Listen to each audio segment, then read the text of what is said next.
एक तरफ इंसान ने इतनी तरक्की कर ली है कि धरती को छोड़कर वो अंतरिक्ष में जीवन की संभावनाएं खोज रहा है, और दूसरी तरफ इसी धरती की आधी आबादी यानी औरतें आज भी अपने सम्मान और बराबरी के लिए लगातार संघर्ष कर रही हैं।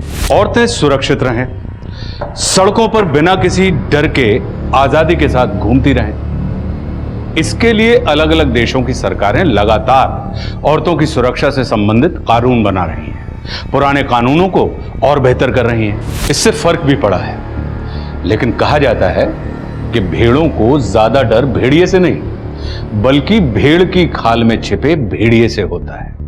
ऐसा ही होता है जब शोषक घर की चार दीवारी के अंदर औरतों के साथ उनका शुभचिंतक, उनका मसीहा बनकर रह रहा हो, और ऐसा होने पर कौन सा कानून है जो औरतों को सुरक्षा प्रदान कर सकता है?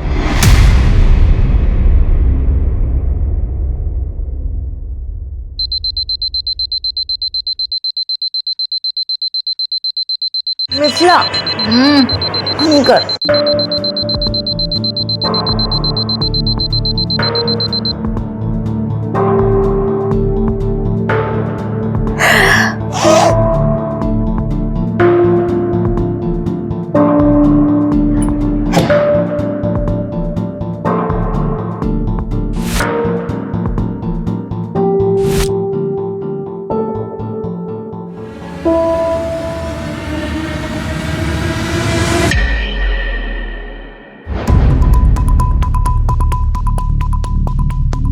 गार्गी, तूने फिर से टैप खुला छोड़ दिया था। यार ध्यान में नहीं रहा होगा मेरे। हाँ, पर पानी तो खत्म हो गया, टंकी खाली हो गई है, मुझे लेट हो रहा है। फिर से उस मकरन के पास जाना पड़ेगा, मोटर चलाने के लिए बोलने। मतलब प्लीज यार। टैप तूने खोल के छोड़ा है, अब तू चलेगी मेरे साथ। अरे मत कर ऐसे, मेरे को लेट हो रहा है, उठ। मतलब क्या करे यार? मेरे को अकेले नहीं जाना है, चल।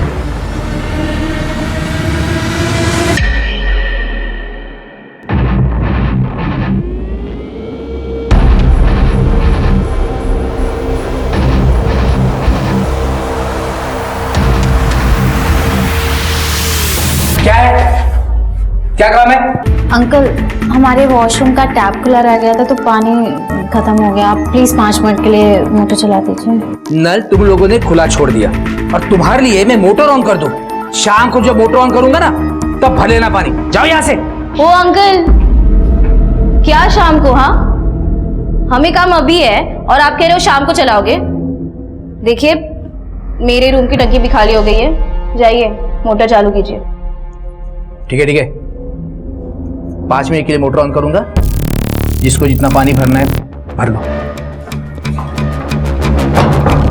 वाह दीदी, आपने अंकल की कौन सी नस दबा रखी है कि आपको कुछ भी नहीं कहते, उल्टा आपकी सारी बात मान लेते हैं। अरे है एक सीक्रेट। जाओ तुम लोग जाके पहले पानी भरो, मैं वापस मोटर चालू नहीं करवाऊंगी।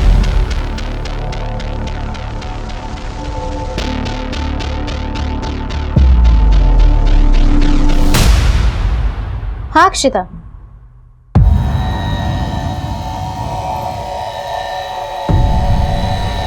कब हुआ? क्या हुआ? मिथिला, क्या हुआ? क्या? पापा को हार्ट अटैक आया है। पापा नहीं।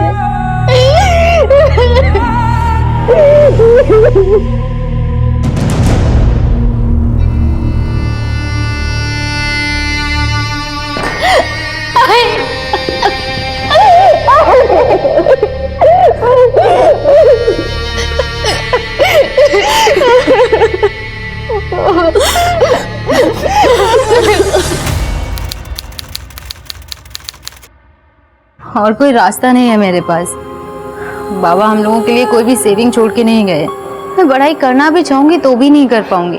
आई को मेरी जरूरत है यहाँ पे, वो अकेले मैनेज नहीं कर पाएंगी। अरे तो वहाँ पे रह के आंटी की कैसे हेल्प कर पाएगी? मिथिला, तुझे वहाँ पे कोई ढंग की जॉब नहीं मिलेगी। देख मेरी बात मान, पढ़ाई मत छोड़, लास्ट ईयर है ये। तू समझ रही बात को? देख तू यहाँ पे आजा कोल्हापुर में, तू जॉब करके पढ़ाई और फैमिली दोनों को हेल्प कर सकती है ना।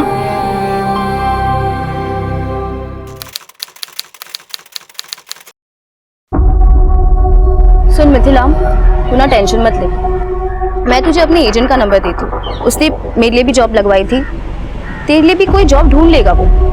हाँ ये देखो यहाँ पर हैं सब। दादा आप? पापा ने कॉल करके बताया नहीं कि आप आने वाले थे। अरे तुम्हारे पापा बता देते तो तुम्हारे दादा को तुम्हारी पंचायत कैसे पता चलती? हैं? देख लो, तुम्हारे पापा के पैसों से ये पढ़ाई चल रही है इनकी। घारकी के पापा के पैसे है ना, तो उससे वो पंचायत करे या पढ़ाई, अब क्या करना है? अच्छा ये बताओ, तुम यहाँ पर रहने वाले हो या जाने वाले हो?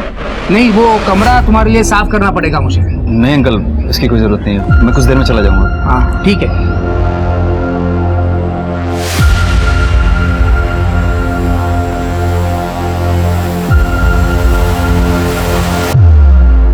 मिथिला, तुम्हारे पापा के बारे में पता चला मुझे गार्गी से। I am really really sorry, पर तुम चिंता मत करो, हम सब हैं तुम्हारे साथ। Okay thank you.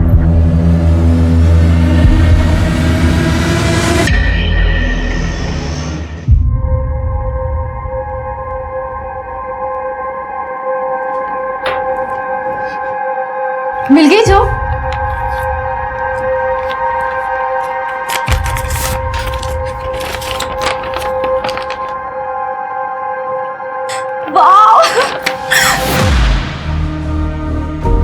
क्या हुआ?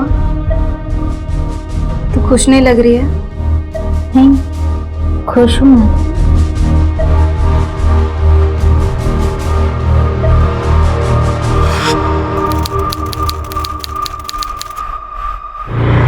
बस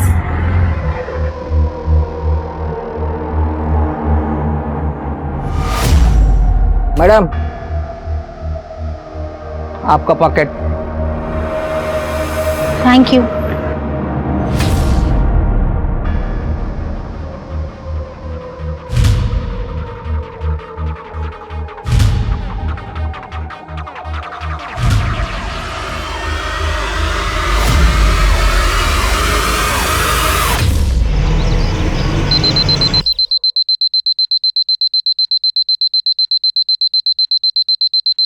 मिथिला, मिथिला क्या करी फोन? मिथिला,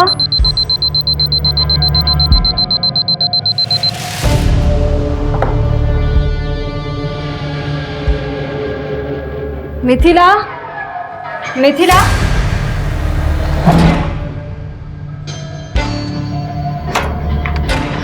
मिथिला,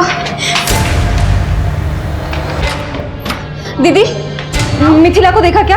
यहाँ पे आई थी? नहीं। मिथिला? नहीं, अरे यहाँ नहीं आई। क्यों? क्या हुआ? अंकल, आपने मिथिला को देखा क्या? नहीं तो। कहाँ गई मिथिला? मिथिला, मिथिला, मिथिला, मिथिला क्या?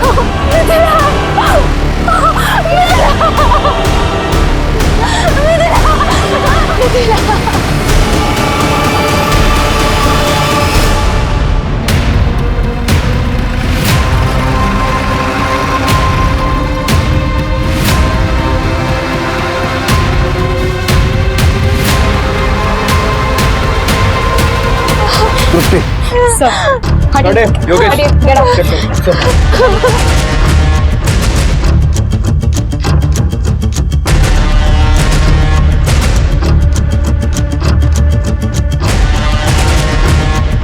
बॉडी पे कलाई काटने के अलावा और कोई घाव नहीं है। शायद इस लड़की ने सुसाइड किया है। किस चीज से काटी है गलाई? ब्लेड, चाकू कुछ मिला? नहीं सर, कोई सुसाइड नोट भी नहीं है। शिर के ऐसा कैसे हो सकता है कि लड़की ने अपनी कलाई काट ली और जिस चीज से कलाई काटी वही नहीं मिल रही? लड़की का कमरा चेक करो, हो सकता है वहाँ सुसाइड नोट भी मिल जाए। सर, ये घर आप ही का है? हाँ, मेरा पुश्तैनी मकान है ये। क्या नाम है आपका? मकरंद तांबे। वो जो लड़की है वो आपकी कौन लगती थी? साहब वो मेरी किराएदार है, किराएदार थी साहब, मिथिला हेगड़े। साहब वो ये जो है ना, ये गार्गी जो पहली वाली लड़की है ना, वो उसकी रूममेट है। क्या हुआ, सुबह जब इसकी आँख खुली तो मिथिला उसको कमरे में दिखी नहीं, इसलिए घबरा कर मेरे पास आई। फिर हम सब लोग उसको ढूंढने के लिए गए तो वो वहाँ ऊपर पड़ी मिली।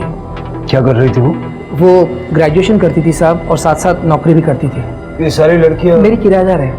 ये गार्गी जो है वो ग्रेजुएशन के 3rd ईयर में है। ये आरुषि है, ये नौकरी करती है। और ये नैनिका है, वो ग्रेजुएशन के 1st ईयर में है। ये रेसिडेंशियल प्रॉपर्टी में आप गर्ल्स का पीजी हॉस्टल चला रहे हैं, लाइसेंस है आपके पास? हाँ साहब, लाइसेंस है मेरे पास। और साहब ये सारी लड़कियों का पुलिस वेरिफिकेशन भी हो गया है। ये मैडम जानती है ना मेरे को। साहब यहाँ पे जो भी नई लड़की आती है ना, मैं सबसे पहले उनका वेरिफिकेशन करवाता हूँ साहब।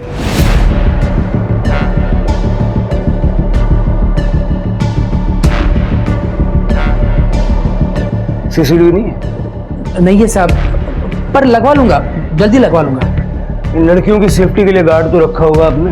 अरे साहब मैं रिटायर आदमी हूँ साहब, ये जो किराया देती है उसमें से मुश्किल से मेरा खर्चा चलता है। अब मैं इतने कम पैसों में गार्ड कहाँ से रखूँगा? जब आप इन लड़कियों की सेफ्टी का कोई इंतजाम नहीं कर सकते तो ये गर्ल्स पीजी हॉस्टल चला क्यों रहे हैं? साहब 10 साल से हॉस्टल चला रहा हूँ साहब, और इनको किसी को कोई प्रॉब्लम नहीं है।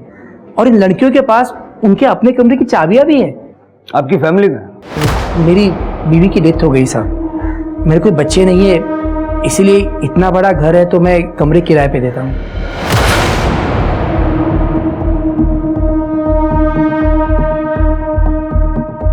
कल रात यहाँ पर आप और ये लड़कियां ही थी या कोई और भी था? नहीं साहब, कल रात को ये गार्गी है ना, उसका भाई यहाँ पर आया था, वो रहा था यहाँ पे। अच्छा ये बताओ, तुम यहाँ पर रहने वाले हो या जाने वाले हो? क्या नाम है उसका? शक्ति। तो ये लड़कियों के पीजी हॉस्टल में आपने लड़के को कैसे ठहरने दिया? एक्चुअली क्या है साहब, ये जो गार्गी है ना, इसके पिताजी बाबूराव, ये मेरे पुराने दोस्त हैं। तो शक्ति अपनी बहन से मिलने के लिए कभी कभी यहाँ आ जाता है। वैसे उसको कल लेट हो गया तो यहीं पे रुका था। पीछे की तरफ एक कमरा है साहब, वो वहीं पे रुका था। अभी कहाँ? क्या? कौन? शक्ति। सर वो सुबह ही चला गया, मुझे पता ही नहीं चला। पता कैसे नहीं चला? सर क्या है कि वो उस कमरे से ना बाहर जाने के लिए एक और रास्ता है, तो वहाँ से जाने के लिए फिर यहाँ से जाने की ज़रूरत नहीं पड़ती। हो सकता है वो उसी रास्ते से बाहर चला गया होगा और मुझे पता नहीं चला होगा।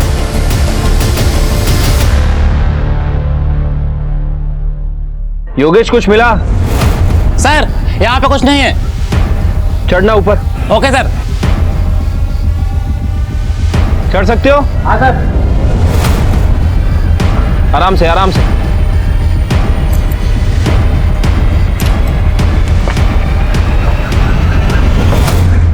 तुम लड़कियां एक अकेले आदमी के साथ इस घर में रहती हो, कभी कोई परेशानी नहीं होती? वो सर यहाँ रेंट बाकी सब जगह से कम है, और मकरंद अंकल ये साइड पे अपने रूम में रहते थे और हम लोग सब लोग उस साइड पे। ना हमारा किसी से लेना ना देना था, तो प्रॉब्लम कहाँ से होगी? मिथिला तुम्हारी रूममेट थी ना? कल रात को क्या हुआ था पूरा डिटेल में बताओ। सर कल मैं 12 बजे तक पढ़ रही थी, उसके बाद मैं सो गई। फिर मिथिला कब रूम से बाहर गई, क्या हुआ मुझे कुछ भी नहीं पता। मिथिला परेशान थी क्या? मतलब इतनी ज्यादा परेशान कि वो सुसाइड कर ले? सर मिथिला के पापा की 2 महीने पहले डेथ हो गई थी, तब से वो बहुत परेशान थी। उसको पैसों को लेकर भी प्रॉब्लम हो रही थी। ऐसा कहा उसने तुमसे? जी सर। सर पर जब से उसकी जॉब लगी थी ना, मुझे ऐसे लगा ही नहीं कि उसको कोई प्रॉब्लम हो भी सकती है। वो टाइम पर घर पे पैसे भी भेजती थी और कॉलेज भी जाती थी। इनफैक्ट काफ़ी खुश थी वो, और एक बार तो उसने हमें पार्टी भी दी थी। नहीं दीदी, वो खुश रहने का सिर्फ दिखावा कर रही थी बाहर से। सर वो अंदर से बहुत परेशान थी,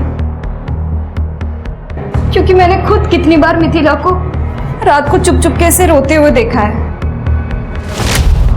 मिथिला का किसी से कोई अफेयर वगैरह था क्या? नहीं सर, अगर ऐसा कुछ होता तो वो मुझे जरूर बताती।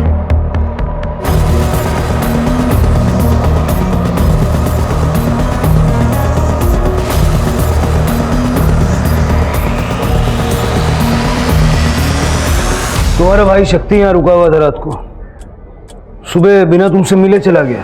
सर शक्ति दादा ने मुझे रात को ही बता दिया था कि वो सुबह जल्दी चले जाएंगे। सर गार्गी और मिथिला के रूम से कोई सुसाइड नोट तो नहीं मिला है, लेकिन ये फोन मिला है। सर ये फोन तो मिथिला का ही है। फॉरेंसिक में भेज दो इसको। और सर ये 2 लाख रुपए मिले हैं कबर्ड से।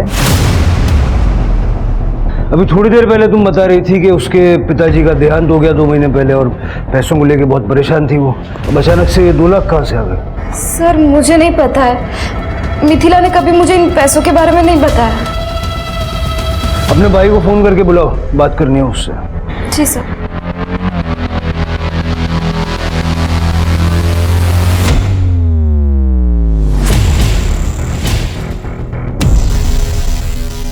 मकरंद का कहना है कि गार्गी का भाई शक्ति यहां से बाहर गया।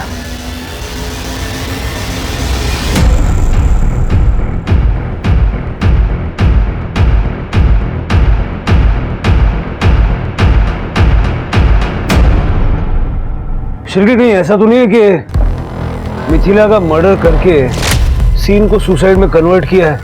क्योंकि अदरवाइज ब्लेड चाकू जैसी कोई चीज तो हमें मिलती है जिससे उसने नस काटी। मुझे भी ऐसा ही लगता है सर। ये बाउंड्री देखिए ना, इस पे कोई भी आसानी से चढ़ के घर की छत पे चढ़ सकता है, और अगर कोई ऊपर से मदद करने वाला हो तो ये काम और भी आसान है।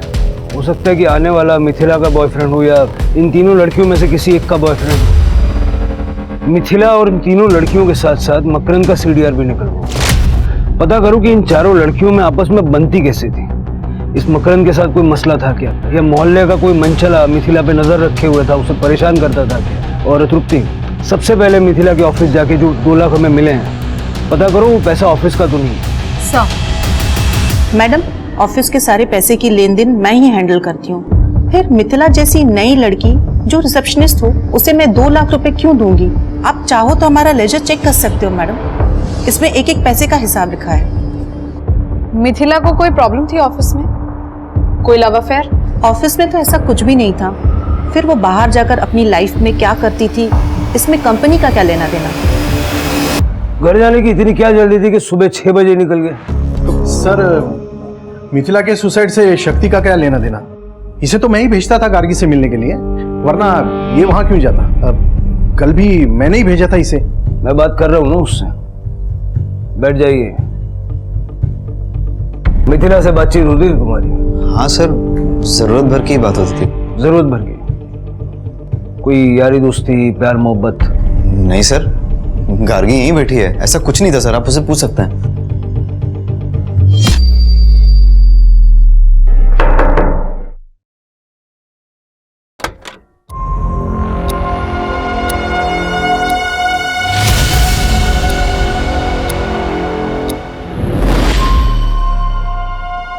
कुछ दिखाओ। वही देखने की कोशिश कर रहा था।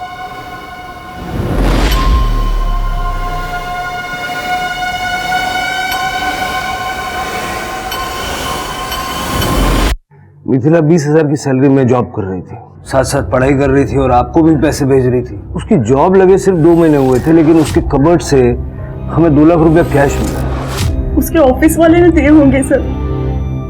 उसके ऑफिस में हमने बात की, वो पैसा ऑफिस का नहीं है। ऐसा कौन हो सकता है जो मिथिला को इतना पैसा देगा? पता नहीं सर।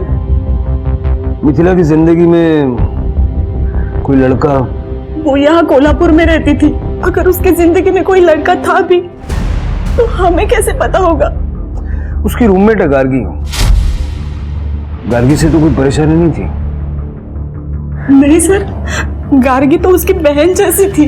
हम तो जलगांव में रहते हैं, यहाँ कोल्हापुर में गार्गी उसकी फैमिली थी। ठीक है, अभी आप जा सकते हैं। अगर जरूरत पड़ेगी तो दोबारा आपसे संपर्क करेंगे। सांगली से लेकर कोल्हापुर तक कुछ भी हो, आपको हमेशा मेरी गलती दिखाई दी है पापा। तो बोलता क्यों नहीं? सुबह जब 6 बजे यहाँ से निकला था तू, तो सांगली 12 बजे क्यों पहुंचा? सच बता शक्ति, तेरा उस लड़की के साथ कुछ चल रहा था क्या? बाबा अगर ऐसा कुछ भी होता दादा और मिथिला के बीच में तो मुझे तो पता ही होता ना। ठीक है, देखते हैं। सर, ये मिथिला की कॉल डिटेल्स मैंने चेक किए हैं। अफेयर जैसा तो कुछ दिख नहीं रहा है सर, लेकिन इस मिथिला ने 20 तारीख को ऑफिस से निकलने के बाद जनजीवन पार्टी के अध्यक्ष प्रभाकर शिंदे को फ़ोन किया था। और सर, उसके फ़ोन लोकेशन के हिसाब से वो अपने हॉस्टल नहीं गई थी, बल्कि डायरेक्ट प्रभाकर शिंदे के घर गई थी। मिथिला जैसी आम लड़की प्रभाकर शिंदे के साथ डायरेक्ट कांटेक्ट में? मैं जानता था इस लड़की को। मिथिला वही है कि एक जॉब एजेंट है मनक लखेरा, इधर सिटी मार्केट में बैठता है। तो ये लड़की उसके पास गई थी जॉब मांगने। सर प्लीज सर, मुझे जॉब की बहुत जरूरत है। कोई भी काम कहीं पर भी हो मैं करने के लिए रेडी हूँ सर। देखो तुम्हें सही बता रहा हूँ कि जॉब तो मार्केट में है नहीं, पर तुमको अगर जॉब की इतनी ज्यादा जरूरत है तो एक काम कर सकती हो। हाँ सर बताइए, मैं करूँगी। तो उसने मेरे पास भेज दिया इस मिथिला को। उसको जॉब की जरूरत थी, मैंने ही जॉब लगवाया उसको। शिंदे जी, ये तो 2 महीने पुरानी बात हो गई। परसों वो क्यों आई थी? पापा ने जहाँ जॉब लगवाई थी उसकी वहाँ पैसे कम मिल रहे थे उसे, तो दूसरी जॉब ढूंढ रही थी, उसी बारे में बात करने आई थी। सर प्लीज मेरी जॉब चेंज करवा दीजिए प्लीज सर। आपने कुछ पैसे भी दिए थे मिथिला को? उसको जरूरत थी, बहुत प्रॉब्लम में थी लड़की, तो मैंने 5,000 रुपए दिया उसको खर्चे पाने के लिए। 5,000? आपने 2 लाख रुपए दिए थे। 2 लाख?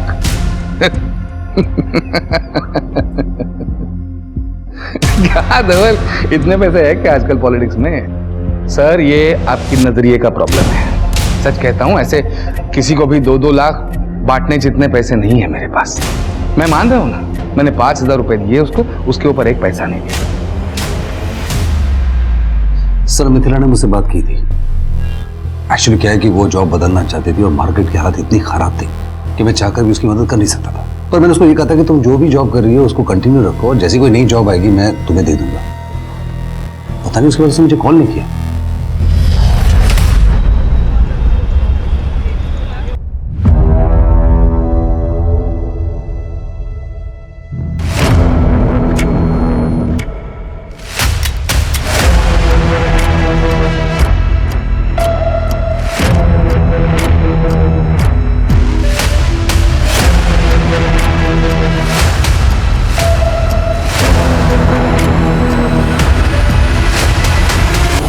मिथिला अपनी औकात से बाहर आ रही थी और अब तुम अपनी औकात से बाहर आ रही हो। मैंने अभी अपनी औकात दिखाई नहीं है।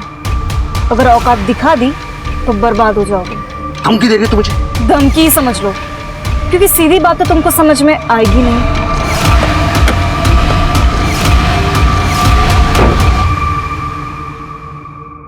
सर मिथिला की पोस्टमार्टम रिपोर्ट आ गई है। सर रिपोर्ट के हिसाब से मिथिला 2 मंथ प्रेग्नेंट थी, लेकिन उसने सुसाइड किया है या मर्डर ये कंफर्म नहीं हो पा रहा। ये तो केस ही उलझ गया सिर के। डॉक्टर्स को बोलो कि मिथिला के बच्चे का विसरा प्रिजर्व करें, क्योंकि ये बच्चा उसके मर्डर या सुसाइड का कारण हो सकता है। और मिथिला की माँ से बात। मैडम, मैं आपको पहले ही बता चुकी हूँ कि मैं किसी लड़की के बारे में नहीं जानती, तो फिर मैं कैसे बताऊँ कि मिथिला किसके बच्चे की माँ बनने वाली थी? गार्गी कहाँ गई थी?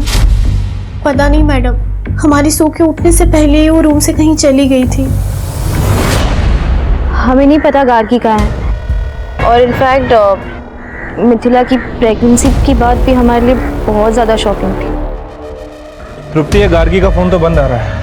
मेरे उसकी फादर से बात हुई, वो सांगली में ही है, लेकिन उन्हें भी नहीं पता कि गार्गी कहाँ है। ठीक है सर, मैं उसका फोन सर्वेलेंस पे डालती हूँ ट्रैकिंग के लिए। सर मैम, मुझे आप लोगों को कुछ बताना था। वो जिस दिन मिथिला की डेड बॉडी टेरेस पर मिली थी, गार्गी बहुत ज़्यादा ही परेशान थी। इतनी परेशान कि जैसे उसे पहले से ही पता हो कि मिथिला को कुछ हो गया है।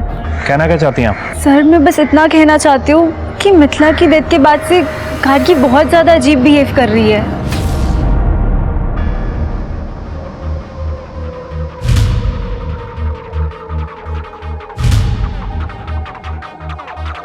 आपस की बात पुलिस को क्यों बता रही है? तो झूठ थोड़ी ना बोल रही हूँ दीदी, जो सच है वही बोल रही हूँ।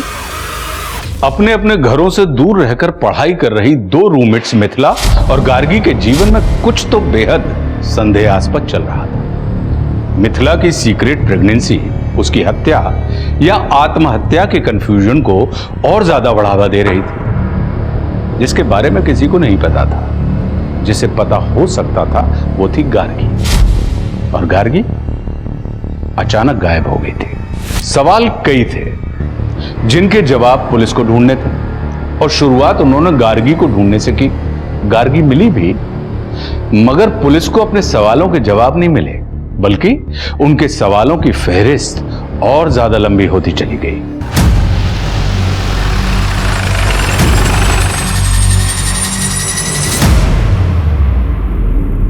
सर यहाँ 1 महीने पहले टेक्निकल रीजंस की वजह से कंस्ट्रक्शन का काम बंद हो गया था, लेकिन आज जब लेबर्स फिर से काम शुरू करने आए तो उन्हें खुदाई में ये डेड बॉडी मिली और लेबरर्स ने हमें इन्फॉर्म किया है। गार्गी की बॉडी है सर।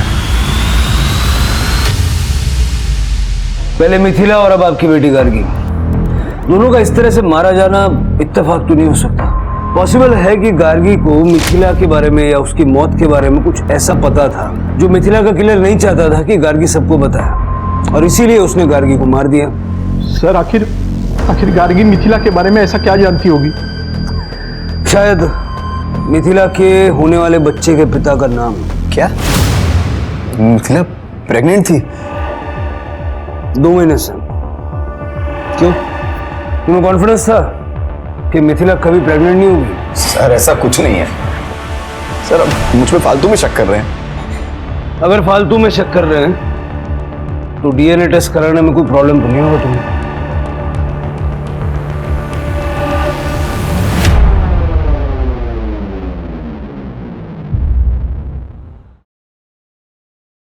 आरुषि दी,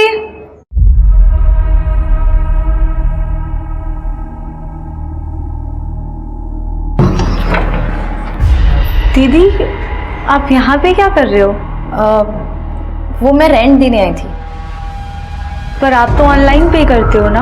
हाँ, पर मेरा अकाउंट लॉक हो गया ना, तो सोचा कैश दे दो।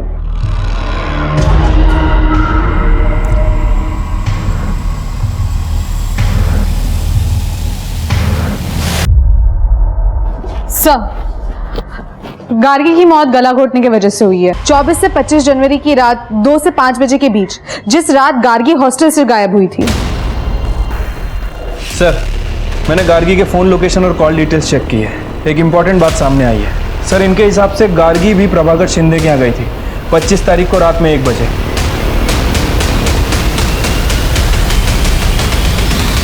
नेताजी, मिथिला आपके पास काम के लिए आई थी, गार्गी आपके पास क्यों आई थी? उसे आपसे क्या काम था?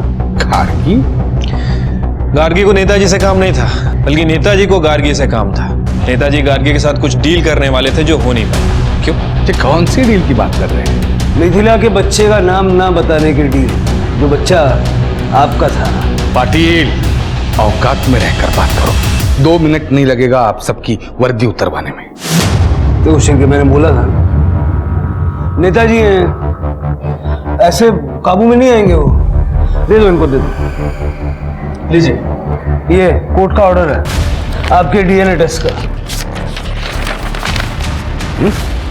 और वैसे ये औकात देखने दिखाने वाली बातें तो हम करते नहीं, क्योंकि हमारा इस देश के कानून में विश्वास है, जो आप जैसे नेताओं को उनकी औकात याद दिलाने के लिए काफी है। चलिए।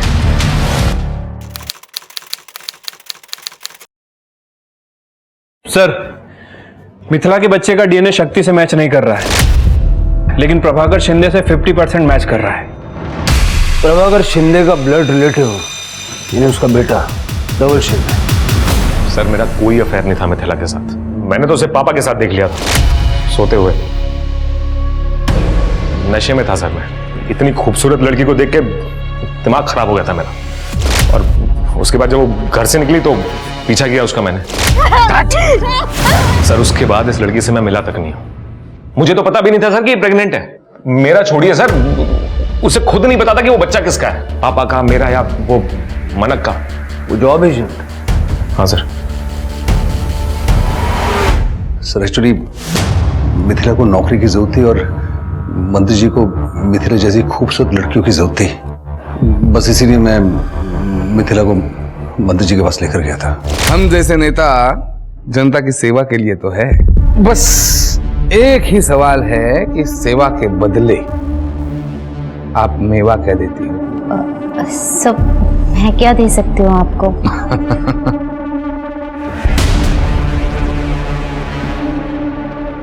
खुद की तरफ देख के देखो क्या दे सकती हो। एक बार हाँ बोलकर तो देखो। दुनिया कदमों में लाके रख दूंगा। दुनिया। हाँ? अरे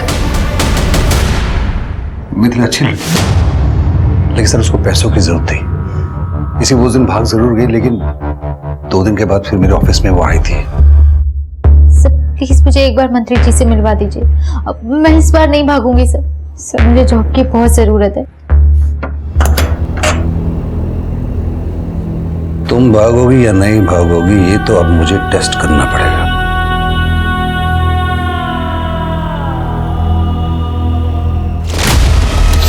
अरे तो तुम के दलाल अपना झूठा मेरे को भेजेगा तू सली। अरे शट, तो पहले तुमने मिथिला का रेप किया, बाद में नेताजी के पास ले गए तो तुमने उसका रेप किया, और उसके बाद तुम्हारे बेटे धवल ने उसका रेप किया।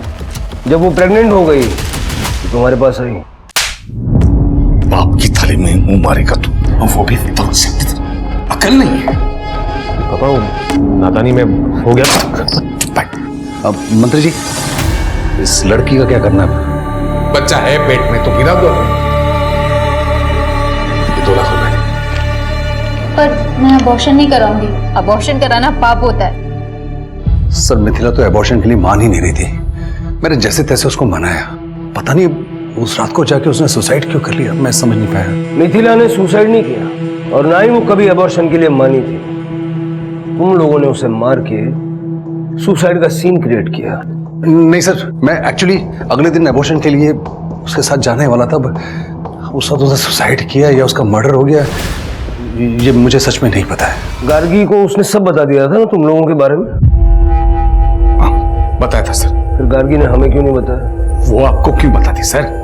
उसका फायदा तो चुप रहने में था। देखो नेताजी, आपकी लोकल वर्क्स डिपार्टमेंट में काफी पहुंच है, वहां पे जॉब निकली है, मेरी जॉब लगवा दो। 1 मिनट, लेकिन इस काम के लिए आप इतनी आधी रात ऐसे मैं अचानक? किसी को कुछ नहीं कहूंगी, आपके और मिथिला के बारे में। ओह, तो गार्गी तुम लोगों को ब्लैकमेल कर रही थी, इसलिए तुम लोगों ने उसे मार दिया ताकि तुम्हारी मुसीबत जड़ से खत्म हो जाए। हत्या राजनीति में सबसे आखिरी रास्ता होता है सर, सबसे पहला नहीं। आज तक मैंने इतने लड़कियों को नौकरी लगवाई है, एक और, उसमें क्या क्या कठिन था? इस बात की क्या गारंटी थी कि गार्गी फिर से ब्लैकमेल नहीं करती? सर जब करती तब देखता, लेकिन अब जब सीधी उंगली से घी निकल रहा है तो उंगली टेढ़ी करने में कुछ मतलब ही नहीं था। सर आप वो लोकल वर्क्स डिपार्टमेंट में पूछ लीजिए सर। गार्गी रात को मेरे घर आई, उसके दूसरे दिन सुबह मैंने उसके जॉब के लिए बात की थी। अगर उसको मुझे मारना ही होता तो मैं उसके जॉब क्यों लगवाता? चलो मान लेता हूँ कि मिथिला और गार्गी के केस से तुम्हारा कोई लेना देना नहीं है, लेकिन रेप तो तुमने किया है। चल के नेताजी, उनका बेटा धवल और मानक, तीनों पे रेप का केस डालो। और तृप्ति, उन सभी लड़कियों से बात करो जिनकी नौकरी नेताजी और मानक ने मिलकर लगवाई है। आई एम श्योर उनमें कई लड़कियां ऐसी होंगी जिनका इन्होंने शोषण किया।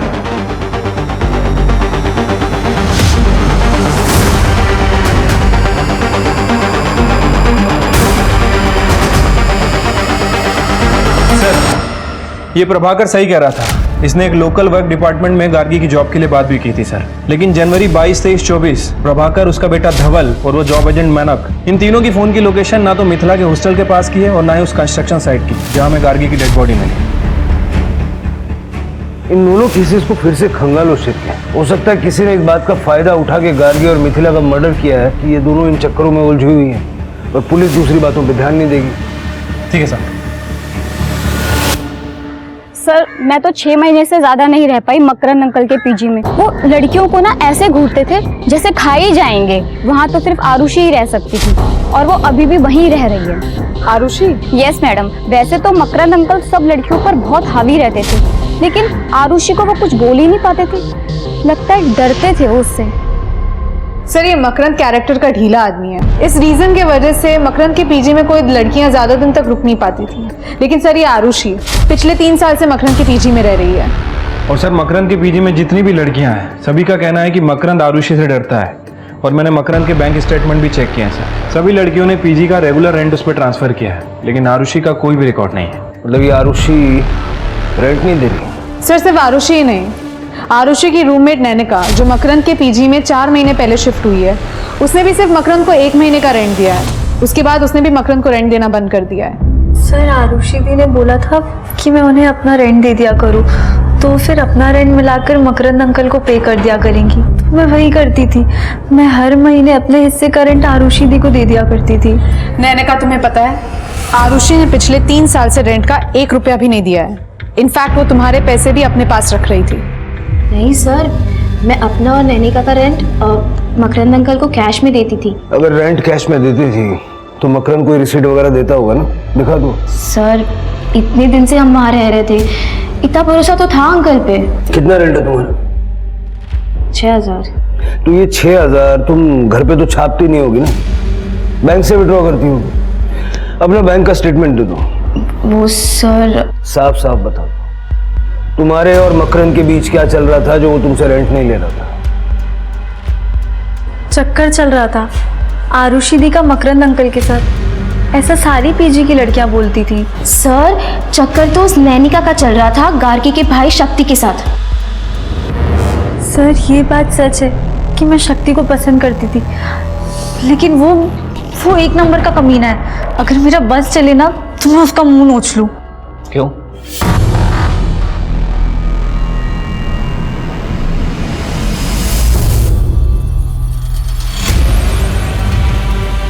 नैनिका, नैनिका क्या कर रही हो ये? अरे क्या हुआ? उठो यहाँ से, बाहर निकलो। अरे अरे निकलो यहाँ से। शक्ति क्या है? जाओ यहाँ से। शक्ति क्यों ऐसे बात कर रहे हो? दादा क्या हुआ? पूछो इस नैनिका से, जबरदस्ती गले पड़ी है मेरे। ओए शक्ति, एक तो सुबह से मेरे आगे पीछे घूम रहा है और अभी बोल रहा है मैं तेरे गले पड़ी हुई। हाँ सीधा सीधा बोलना कि तेरे बस का कुछ भी नहीं है। नहीं क्या? अपने भाई का इलाज कराओ वरना मोहल्ले वाले ना शादी के बाद मजे लूटेंगे। तमीज अपना मुंह संभाल के बात कर। शक्ति ने तुम्हारी बेइज्जती कर दी और गार्गी ने सबके सामने तुम्हें थप्पड़ मारा। बुरा तो बहुत लगा होगा तुम्हें। हाँ सर लगा तो था, इसी वजह से गार्गी और मेरे बीच में बात नहीं होती थी। शक्ति गार्गी का भाई था, गार्गी मिथिला की रूममेट थी। उन दोनों ने नैनिका को सपोर्ट नहीं किया, समझ में आता। लेकिन तुम तो नैनिका की रूममेट थी, तुम्हें तो उसे सपोर्ट करना चाहिए था। मैं कैसे सपोर्ट करती उसको सर? मैं जानती थी कि नैनिका खुद अपने आप को फोर्स करती थी शक्ति पर। मैंने खुद देखा है सर। खुद देखा मतलब? दरअसल वो पीजी हॉस्टल सिर्फ हॉस्टल नहीं है, मकरंद अंकल का फिल्म स्टूडियो है।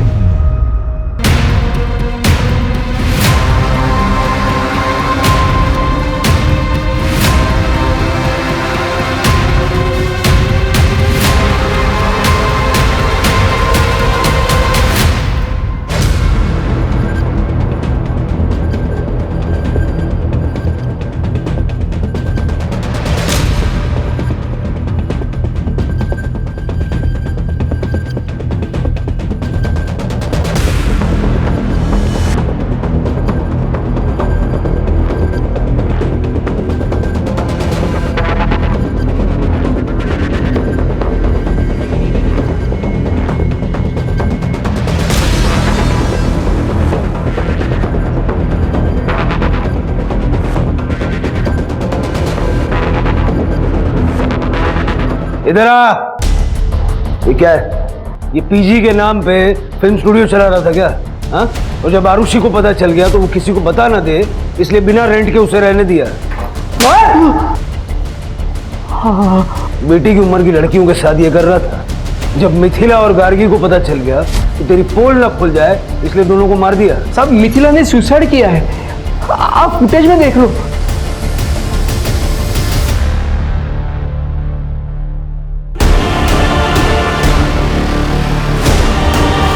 साहब सुबह जब मैंने ये फुटेज देखा तो दौड़कर मैं टेरेस पर गया साहब। तब तक मिथिला मर चुकी थी। उसने अपनी हाथ की कलाई काटने के लिए मेरे किचन का चाकू इस्तेमाल किया था। मैं डर गया इसलिए चाकू लेकर वहां से भाग गया। साहब आरुषि जानती है सब कुछ, उसने भी फुटेज देखा है सारा। और गार्गी? उसका नहीं पता साहब मुझे, वो तो अपने कमरे में थी नहीं। उस रात कार में बैठकर वो गार्गी के जाने का फुटेज है? हाँ है।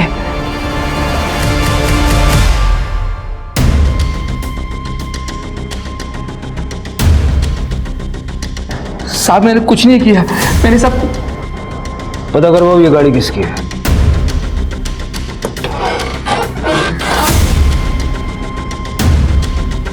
सर इधर आइए।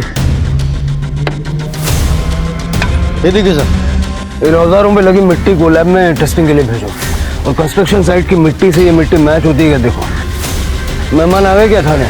जी सर। तुम्हारी गाड़ी में जो औजार है ना, उनकी मिट्टी कंस्ट्रक्शन साइट की मिट्टी से 100% मैच होती है। अब ज्यादा मेहनत मत करवाओ, बताओ क्यों मारा गार्गी को? सर मैंने नहीं मारा गार्गी को। देखो ये तुम्हारी गाड़ी है, कहाँ जा रही है गार्गी इसमें बैठ के? हाँ सर, ये कार तो मेरी है, लेकिन ये कार हमेशा गैरेज में खड़ी रहती है। कभी कभी मेरा बेटा शक्ति इसे निकालता है ताकि चलती फिरती रहे। 24-25 जनवरी की रात को शक्ति लेके गया था ये गाड़ी। 24-25? हाँ सर, शक्ति के किसी दोस्त का बर्थडे था तो वो ये कार लेकर गया था।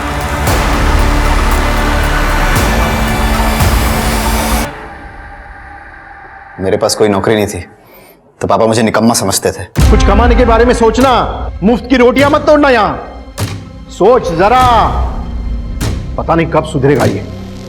गार्गी का चौकीदार बना के रखा था मुझे, जब देखो तब उसको देखने के लिए भेज देते थे। यहाँ तक कि सारा पैसा उसकी पढ़ाई पे खर्च कर देते थे। मैं समझ गया था कि गार्गी के रहते हुए मुझे पापा से एक भी ढेला मिलने वाला नहीं है।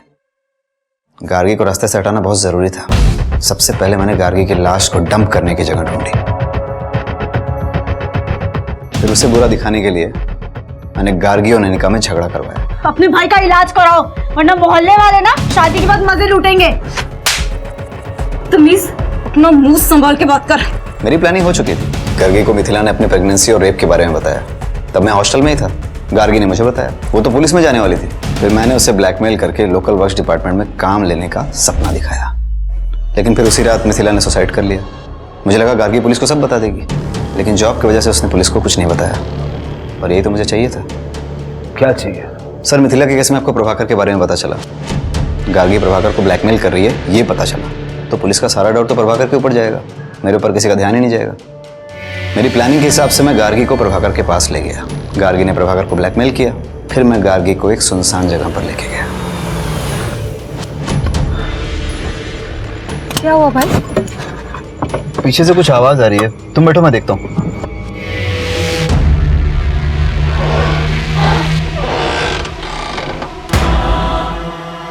तो गार्गी की लाश को गाड़ी में डाल के कंस्ट्रक्शन साइट पर डंप कर दिया। भगवान तेरे जैसा भाई किसी बहन को ना दे। माना मिथिला की जिंदगी में मुसीबतें थी और उसने शॉर्टकट अपनाकर गलती भी कर दी, मगर जब उसे अपनी गलती का एहसास हुआ तब वो अपनी गलती सुधारकर नई शुरुआत कर सकती थी। लेकिन उसने ऐसा नहीं किया, बल्कि उसने आत्महत्या का रास्ता चुना। और आत्महत्या तो कोई रास्ता ही नहीं है, ये तो रास्ते का अंत है।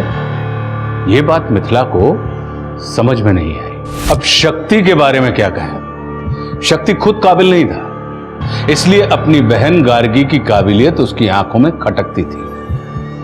शक्ति ने अपनी कमियों को दूर करने की जगह अपनी कमियों का ठीकरा गार्गी के सर पे फोड़ दिया और उसकी हत्या कर दी, जिसका नतीजा आप लोगों के सामने है। अब मैं आशुतोष राणा विदा लेता हूं आपसे। हम फिर मिलेंगे एक ऐसी कहानी के साथ जो आपको रखेगी सतर्क और जिंदगी को सुरक्षित। तब तक अपना और अपने परिवार का ख्याल रखिए और देखते रहिए क्राइम पेट्रोल सतर्क। जय हिंद। एक जरा सी गलती या लापरवाही इंसान के लिए उम्र भर का नासूर और दुख बन सकती है। लोग अक्सर ये सोचते हैं कि हमने किसी का क्या बिगाड़ा है जो हमारे साथ कुछ बुरा होगा, लेकिन सत्य ये है कि आज भले लोगों के साथ ही ज्यादा बुरा होता है। इसलिए अपने शो के माध्यम से हम आपको हमेशा सतर्क करते रहते हैं। नमस्कार, मैं आशुतोष राणा क्राइम पेट्रोल के इस नए अध्याय में आप सभी का हार्दिक स्वागत करता हूं। आज समाज में अपराध जिस तरह से अपने खूनी पंजे फैला रहा है, उससे किसी भी इंसान का जीवन अछूता नहीं है। हम आए दिन अखबार में खून, बलात्कार, अपहरण की खबरें पढ़ते ही रहते हैं, लेकिन आज जो केस मैं आप लोगों के सामने लेकर आया हूं, उसने साल 2020 में पूरे हिंदुस्तान को हिलाकर रख दिया था। ये एक ऐसा केस था जिसने हैवानियत का ऐसा भद्दा चेहरा दुनिया को दिखाया था कि उस पर यकीन कर पाना मुश्किल था। एक लड़की के दामन और उसकी जिंदगी में इतने जख्म थे कि उन्हें गिन पाना बेहद मुश्किल था। आखिर कौन थी वो लड़की और क्या थी उसकी कहानी?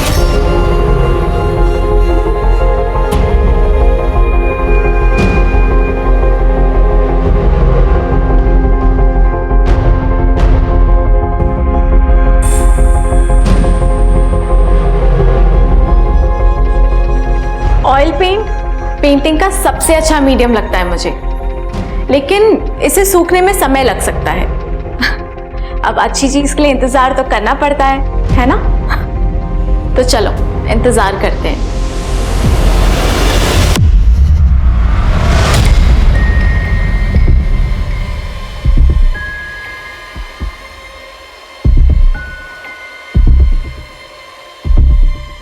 इंतजार तो हम करते हैं, लेकिन अच्छी चीज है कि हमारे हाथों से फिसलती चली जाती है। विक्रांत भाई, मुझे ना माँ के साथ कहीं बाहर जाना है। अरे क्या हो रहा है यहाँ पे? अरे चाची जी, अब देखिए क्या है ना कि मैंने हमारी इस ऑनलाइन सेलिब्रिटी को शिकायत की थी अभी। अब मैं दिल्ली से लखनऊ ये सोच के आया हूं कि हम सब एक साथ रहेंगे, पर कहां रह रहे हैं? ये तो भाग रही है। भैया भाग कहाँ रही है ये तो शादी करके अपने ससुराल जा रही है। चल अब पार्लर की देर हो रही है, शादी में सुंदर दिख रहा है ना तुझे? हाँ चलो बेटा, हम लोग शॉपिंग करते हैं। हाँ चलो।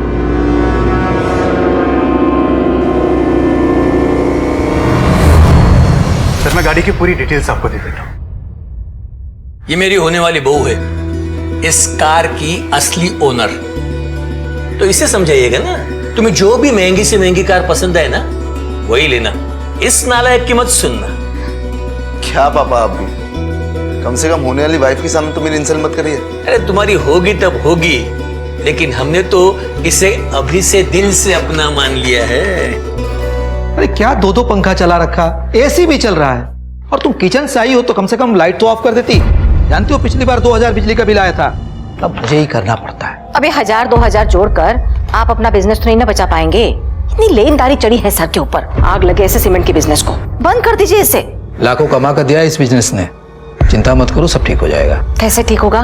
बस समझ लो रंगोली के भाग्य से।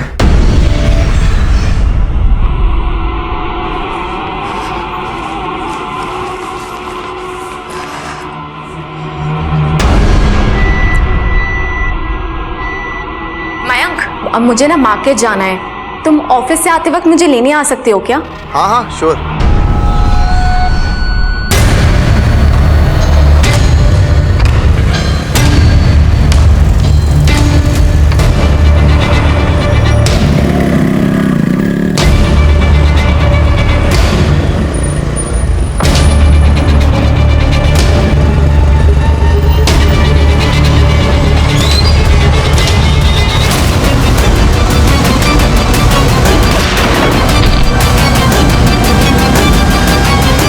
ये सब कैसे हुआ? कुछ नहीं, मैं बस रास्ते पर जा रहा था और एक कार ने पीछे से टक्कर मार दी। तो ग्रह नक्षत्र सही नहीं लग रहे, शादी के लिए जल्दबाजी नहीं करनी चाहिए। उल्टा रंगोली के नसीब से मयांक के सर से इतना बड़ा ग्रह कट गया, हमें जल्द से जल्द इनकी सगाई कर देनी चाहिए।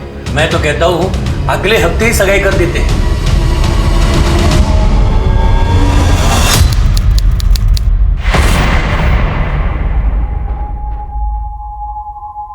हाय, कितनी सुंदर लग रही मेरी गुड़िया। अरे हेलो, सबने आने में बड़ी देर कर दी है, फोन भी नहीं लग रहा है। अरे लगता आ गया, देखो तो जरा।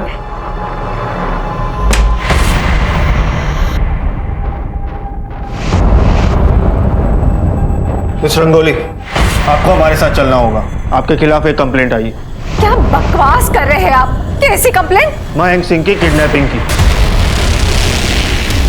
कहाँ है मयंक और क्या हुआ है उसके साथ? तूने बंदूक की नोक पर उठवाया है मेरे बेटे को।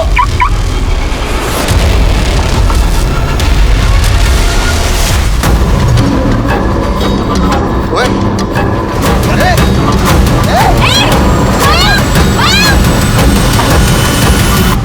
मेरी बेटी पे ना झूठा आरोप लगा रही है। आरोप नहीं लगा रहे, सच कह रहे हैं। अरे हमने अपने कानों से सुना था इसे। मयंक के एक्सीडेंट के बाद किसी से बात करते हुए कह रही थी अभी तो मयंक बच गया, लेकिन सगाई किसी भी कीमत पर नहीं करेगी। ये क्या बोले जा रही हो तुम? अरे सच कह रहे हैं हम। और तो और जिसने मयंक को अगवा किया था उसके साथ हमने इसे देखा था। मैंने कुछ नहीं किया है। तो मैं सच कह रही हूँ, प्लीज ट्रस्ट मी, मैंने कुछ नहीं किया है।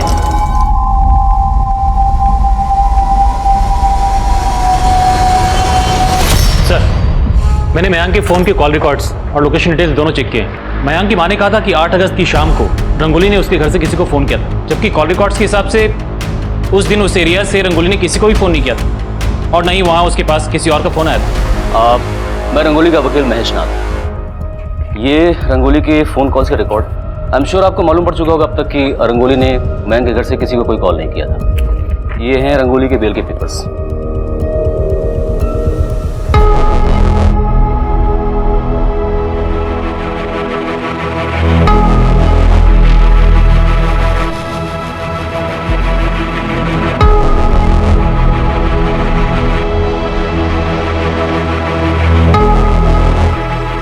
जा बेटा, रंगोली को बुला के ला।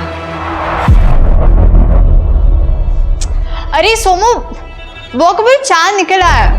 अरे ऐसे भूत बनकर क्यों खड़ा है? तू भी ना। अरे रंगोली,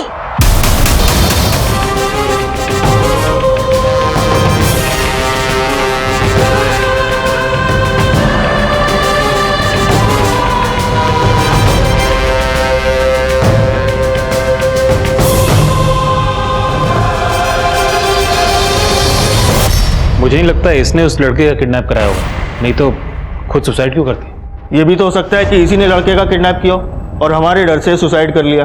चेक करो शर्मा। शालिनी उधर जाके देखो। यादव जी क्या करते हो यार, क्राइम सीन है, सारे सबूत है उधर, साफ करो उसे। शर्मा, बॉडी को पोस्टमार्टम के लिए भेजो। रंगोली अपनी नई जिंदगी का बाहें पसार कर इंतजार कर रही थी, लेकिन मौत ने उसे अपने आगोश में ले लिया।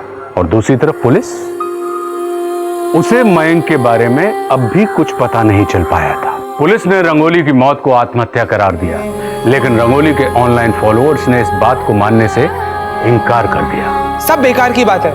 जो लड़की सुसाइड के खिलाफ थी वो भला सुसाइड क्यों करेगी? पहले तो रंगोली को मयंक की किडनैपिंग के लिए फ्रेम किया गया और अब उसके मर्डर को सुसाइड बताया जा रहा है। अब रंगोली का कोई भी वीडियो उठाकर देख लीजिए, क्या वो किसी एंगल से परेशान थी या डिप्रेशन में थी। कल को कोई मुझे भी मारकर टांग देगा, पुलिस उसे सुसाइड बता देगी। मीडिया आउटरीच के चलते रंगोली के सुसाइड केस को अच्छे से इन्वेस्टिगेट करने के लिए क्राइम ब्रांच की एक स्पेशल टीम का गठन किया गया। अब इस बात की पुष्टि क्राइम ब्रांच को करनी थी कि क्या रंगोली ने आत्महत्या की थी या सच में वो किसी दरिंदे का शिकार बनी थी।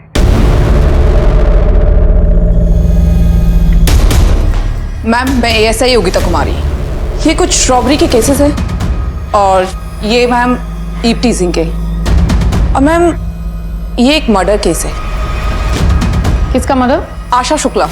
मैम यहाँ कानपुर की लोकल नेता थी और इंटरनेट पर भी बहुत पॉपुलर थी। किसी ने घर में घुसकर मर्डर किया है। लूटपाट का मामला रजिस्टर हुआ है। लेकिन इसका तो... जी हाँ मैम, लोगों का कहना है कि विपक्ष के नेता महानंद महतो ने इसका मर्डर किया है, क्योंकि दोनों में 36 का आंकड़ा था।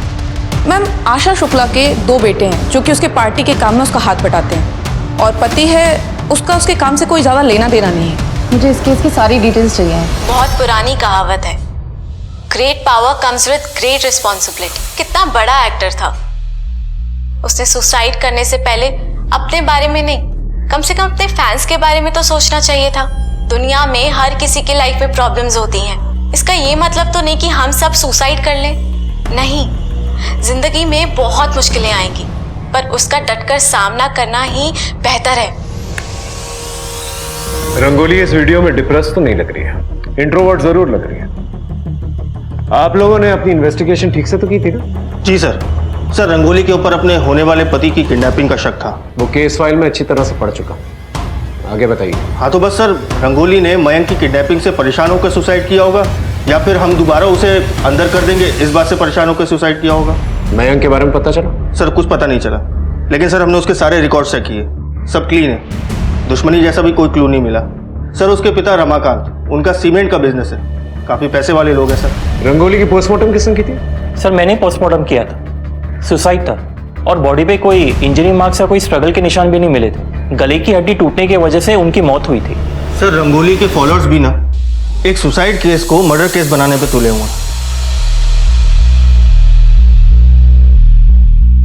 Sir Asha Shukla murder case में विपक्ष नेता महानंद महातो का नाम उछाला जा रहा है और सर उसके पति शशिकांत शुक्ला भी शक के घेरे में है। लेकिन सर मेरे सोर्स कहते हैं कि ये मर्डर। आशा शुक्ला का केस आपको किसने दिया? देखो तुम नई आई हो, पहले इस शहर को समझ लो। और रेप, मर्डर और किडनैपिंग के जो केसेस हैं उनको हैंडल करने के लिए हमारे पास बहुत सारे मेल ऑफिसर्स हैं। तुम एक काम करो, वो जो नाके का यूजुअल पेट्रोलिंग है वो संभाल लो। ओके?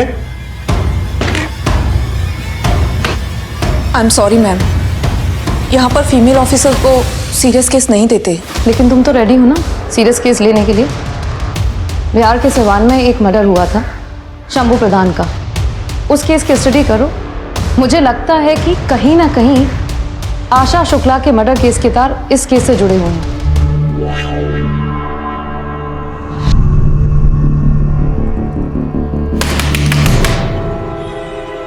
अरे कितनी बार बोले हैं तुमको कि तुम दरवाजा बंद करके मत बैठा करो, हमको बाथरूम जाना होता, पता तो है तुम्हें।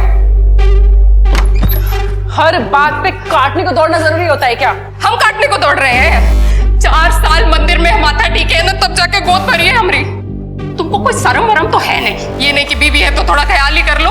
अरे यार तुमसे तो बात करना ही बेकार है, क्या बोले तुमको?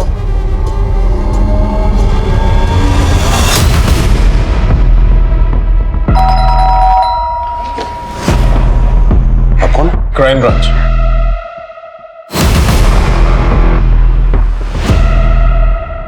कहीं जाने की तैयारी हो रही है? अब वो एक्चुअली क्या है कि दुबई में अपने एक पार्टनर के साथ मैं नया बिजनेस शुरू करना चाह रहा था। तो आप कौन? मैं रंगोली का चचेरा भाई विक्रांत। क्या है, रंगोली का केस अब क्राइम ब्रांच को दे दिया गया, तो जब तक का केस सॉल्व नहीं हो जाता आप में से कोई भी शहर छोड़ के नहीं जाएगा। हमारी बेटी का मौत आप लोग कारण हुआ था, अब कहाँ है हमारी बेटी का मौत का तमाशा बनाना चाहते हैं आप लोग? देखिए, आपका गुस्सा और दर्द दोनों समझता हूं, लेकिन क्या आप ये नहीं चाहते कि अगर आपकी बेटी के साथ कोई नाइंसाफी हुई है, कुछ भी गलत हुआ है, तो उसको इंसाफ मिला? बताइए, उस रात को क्या हुआ था? करवा चौथ का दिन था, रंगोली ने भी जिद पकड़ ली थी कि वो भी करवा चौथ का व्रत रखेगी महंग की सलामती के लिए। हाय, ये रंगोली का है करवा चौथ कर रही है, ये तो खुद ही किडनैप कराई है महंग को। अरे इतना बड़ा कांड करके बैठी है तो नाटक तो करेगी ही ना, सती सावित्री बनने का। माँ हाँ बेटा, मैं अपने कमरे में जा रही हूँ, चांद निकल आए तो बुला लेना। बड़ी दिक्कतें हो रही है। चल। तुम रंगोली या मयंक दोनों की दोस्त थी ना? दोनों के बीच में कोई टेंशन चल रही थी? नहीं सर, उनकी तो अरेंज मैरिज होने वाली थी, लेकिन उन दोनों को एक दूसरे से बहुत प्यार हो गया था। क्या मयंक की किसी के साथ कोई दुश्मनी है? ये सब तो मुझे नहीं पता, क्योंकि मयंक से मेरी कभी इतनी बातचीत नहीं हुई। लाश को सबसे पहले तुमने देखा था ना? मैंने रंगोली को पहले नहीं देखा था। समू बेटा, तुमने रंगोली बुआ के कमरे में किसी को देखा? बोलो बोलो। एक मिनट, आप मेरे बेटे को इसमें मत खींचिए प्लीज, यू ऑलरेडी शॉक में। इसे कोई इंक्वायरी नहीं होगी, आई एम सॉरी। आप हमसे क्या पूछताछ कर रहे हैं? हमारा बेटा गायब है, आप लोग भूल गए क्या? सबको रंगोली की मौत की पड़ी है। करवा चौथ के दिन 7 बजे आपका मोबाइल लोकेशन उसी एरिया में था। क्या कर रही थी वहां पर? अरे हाथ जोड़कर भीख मांगने गए थे हम उसके पास। कहाँ छुपा के रखा है उसे? वो ठीक तो है ना? मैं सच कह रही हूँ, मुझे नहीं पता, मैं खुद मयंक को लेके बहुत परेशान हूँ माँ। हमने इतनी मिन्नतें की उससे, लेकिन उस लड़के ने हमारे बच्चे का पता नहीं बताया। देखिए, मयंक को ढूंढने की पूरी कोशिश कर रहे हैं, लेकिन जब तक रंगोली का केस इन्वेस्टिगेशन ऑन है, आप लोग शहर छोड़ के मत जाइएगा। ये मयंक की बाइक है? जी। किसी का एक्सीडेंट हुआ था? जी। रिपेयर कहाँ करवाई? पता नहीं, वो ठीक करा कर ही लाया था। जरा पता करना मयंक का एक्सीडेंट कहाँ पर हुआ था। सर, मैम मैंने सिवान के शंभू प्रसाद के केस की स्टडी की, आपका शक बिल्कुल सही था। आशा शुक्ला और शंभू प्रधान के केस में जरूर कोई कनेक्शन है, क्योंकि शंभू प्रधान को बहुत बुरी तरह से मारा गया है और उसका टेबल से सर कुचला गया था। और शंभू की बहन लाली का मर्डर करने की भी कोशिश की गई थी, लेकिन वो बच गई। वहां पर किलर का अस्थमा पंप भी मिला था ना? Yes ma'am. एक काम करो, आशा देवी के कांटेक्ट में जितने भी लोग हैं मुझे सबकी डिटेल चाहिए। मुझे देखना है कि वो ऐसे किसके कांटेक्ट में थी जिसको अस्थमा है। वो सभी मेडिकल पर भी जाके चेक करना होगा। Yes sir.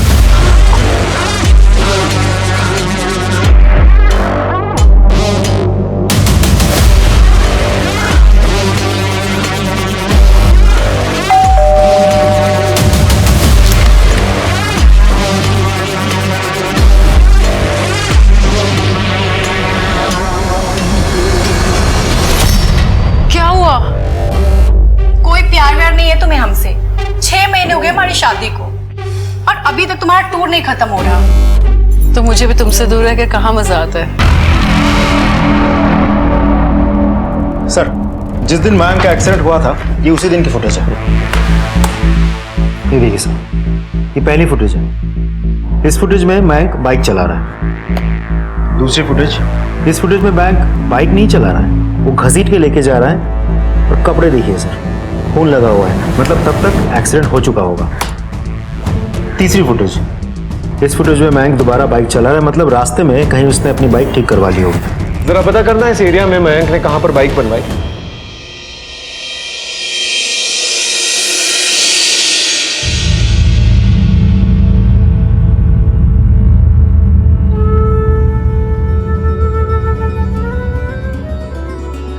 अरे बेटा, ये क्या पहना है तुमने? माँ, हमें आपकी इसी साड़ी में शादी करनी है। नहीं बेटा, ये तो हमारी शादी की साड़ी है, बड़ी पुरानी है। बेटी के लिए ना माँ की कोई भी चीज पुरानी नहीं होती। मेरा बच्चा।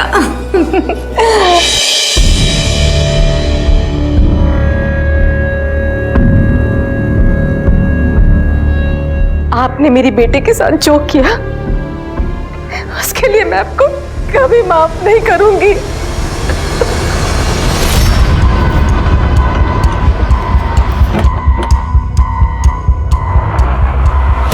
ये फोटो देखो, ये लड़का इधर आया था।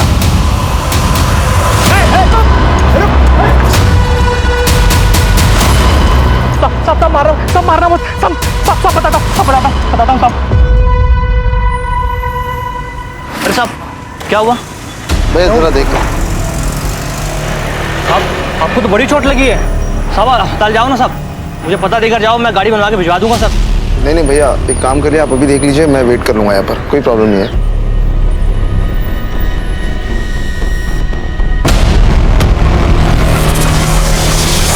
साहब पर गोली चली थी। साहब ये पुलिस केस है, मैं नहीं पढ़ने वाला इस पे। भाई अपना काम करो ना यार, मुझे नहीं चाहिए पुलिस। आपको जितने पैसे चाहिए ना मैं दूंगा, बताओ कितने चाहिए। साहब, मैं पैसों के लालच में आ गया था साहब, उसने वो पैसे भी दिए साहब, अपना नंबर देके चला गया था कि फोन करके आ जाना। उसका नंबर उसके बाद बंद आ रहा था साहब। सर, मयंक के दूसरे मोबाइल नंबर की डिटेल्स बहुत सारे हिस्ट्री शीटर्स के टच में है। उठा के लेके आओ सबको। हो सकता है इनमें से ही किसी ने जो है मयंक को किडनैप किया और मरवा दिया, और दुख में आकर रंगोली ने शायद सुसाइड कर लिया। सर, अब तो मुझे भी डाउट हो रहा है कि रंगोली खुद से नहीं मरी होगी, किसी ने उसको मारा होगा। ऐसा क्यों लगता है तुम्हें? और कौन मार सकता है उसे? तो शायद मयंक ने, क्योंकि जिस रात रंगोली की मौत हुई थी उस रात मयंक के इस दूसरे मोबाइल नंबर की लोकेशन उसी एरिया की है। सर, एक और बात, रंगोली की दोस्त काजल के साथ मयंक रेगुलर टच में था, दोनों में घंटों बातें होती थी। तो तुम मयंक को नहीं जानती थी? नहीं सर, I mean 3-4 बार बात हुई है हमारी। 3-4 बार नहीं, ये 3-4 घंटे बात होती थी तुम लोगों की। ये रिकॉर्ड डिटेल्स, ये बात तुमने हमसे इसलिए छुपाई थी ना क्योंकि तुम्हारा अफेयर चल रहा था उसके साथ। सर, मेरा किसी के साथ कोई अफेयर नहीं चल रहा था, हम लोग फोन पर बात करते थे, इसमें कौन सी बड़ी बात हो गई? रंगोली की मौत बड़ी बात नहीं हुई। मयंक ने तुमसे झूठ कहा था, उसका एक्सीडेंट नहीं हुआ था, बल्कि उसमें गोली चलाई गई थी और उसने अपने झूठे किडनैपिंग का केस जो है रंगोली पे डाल दिया था, जबकि उसकी कोई किडनैपिंग नहीं हुई थी। जिस रात रंगोली की मौत हुई उस रात मयंक का मोबाइल लोकेशन उसके घर के पास ही था। तो सर, आप लोग मयंक को ढूंढिए ना, मैंने कुछ नहीं किया और मेरा किसी के साथ कोई लेना देना नहीं है।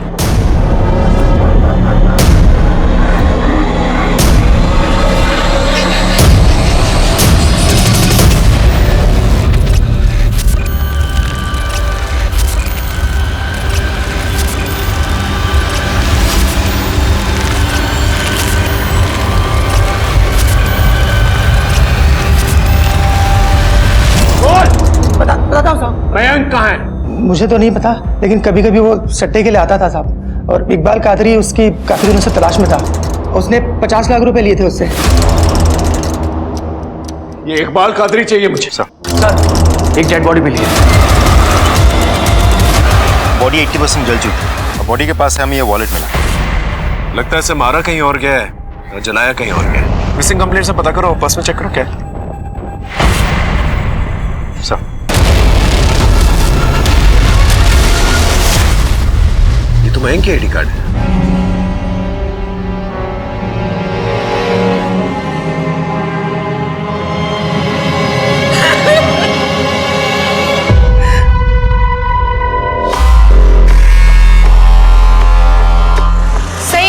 पत्नी को शॉपिंग कराने लाए हो और खुद यहाँ फोन में लगे हो। नहीं ऐसा कुछ नहीं है। आओगे? सर काजल का कुछ पता नहीं चल पा रहा, वो फरार है। एक काम करो, सारे नाकों को अलर्ट करो और काजल की फोटोग्राफ जो है सभी जगह पर सर्कुलेट करो। सर वैसे मुझे लगता नहीं कि एक अकेली लड़की काजल के लिए इतना सब कुछ कर पाना पॉसिबल होगा। आई मीन रंगोली को मार के फिर टेबल पे चढ़ के पंखे में बॉडी लटका देना, या फिर पहले मयंक को एक जगह मारना और फिर वहां से जंगल तक घसीट के ले आके वहां जला देना। नहीं सर, नॉट पॉसिबल। ये भी तो हो सकता है कि मयंक और काजल का अफेयर चल रहा और मयंक रंगोली से शादी नहीं करना चाहता, लेकिन घर वालों के प्रेशर में आकर उसे शादी करनी पड़ रही। शादी से बचने के लिए उसने अपनी ही किडनैपिंग का नाटक रचा और रंगोली को फंसाने की कोशिश की। लेकिन जब रंगोली बेल से निकल गई तो उसे गुस्सा है तो उसे रंगोली को मार दिया। और मयंक का कौन? कादरी जैसे काफी दुश्मन थे मयंक के, हो सकता है उनमें से ही किसी ने मयंक को मारा हो। और काजल को मत भूलो, हो सकता है काजल और मयंक के बीच में झगड़ा हुआ हो और काजल ने ही मयंक को मार दिया। सर मयंक की पोस्टमार्टम रिपोर्ट। सर मयंक की मौत बेसिकली सफोकेशन की वजह से हुई थी और 85% बॉडी जल चुकी थी। ये देखिए सर क्या लिखा है। पोस्टमार्टम रिपोर्ट के मुताबिक रंगोली की मौत से एक दिन पहले ही मयंक की मौत हो चुकी थी। मतलब बॉडी को 10 दिन तक संभाल के रखा गया और अभी जलाई गई।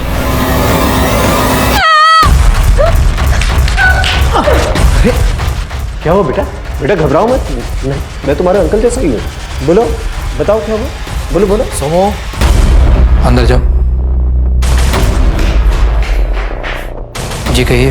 आप लोगों को तो पता ही होगा कि मयंक का मर्डर हो चुका है, लेकिन आपको बताने के लिए हमारे पास कुछ नहीं है। क्या आपको पता था कि काजल का मयंक के साथ अफेयर चल रहा था? ऐसा नहीं हो सकता है। काजल तो हमारे घर की बच्ची है और रंगोली के साथ ऐसा नहीं कर सकती। काजल फरार है। पहले हमें लगा था कि शायद मयंक ने ही रंगोली को मारा है, क्योंकि उस रात उसका लोकेशन घर के पास ही था। लेकिन ऐसा हो नहीं सकता क्योंकि मयंक एक दिन पहले ही मर चुका था। कहीं ऐसा तो नहीं कि आपको मयंक और काजल के अफेयर के बारे में पता चल चुका था और आप लोगों ने गुस्से में आकर उसे किडनैप किया, उसे मरवा दिया और दुख में आकर रंगोली ने सुसाइड कर दिया। हो गया आपका? या कुछ और कहानी बनाना बाकी है? जाइए, और जब हमारे खिलाफ कोई पुख्ता सबूत हो ना तब आइएगा। हम जानते हैं हमारे घर के चिराग को रंगोली के परिवार वालों ने बुझाया। हम छोड़ेंगे नहीं उनको। बहुत बड़ी कीमत चुकानी पड़ेगी उन्हें, बहुत बड़ी कीमत।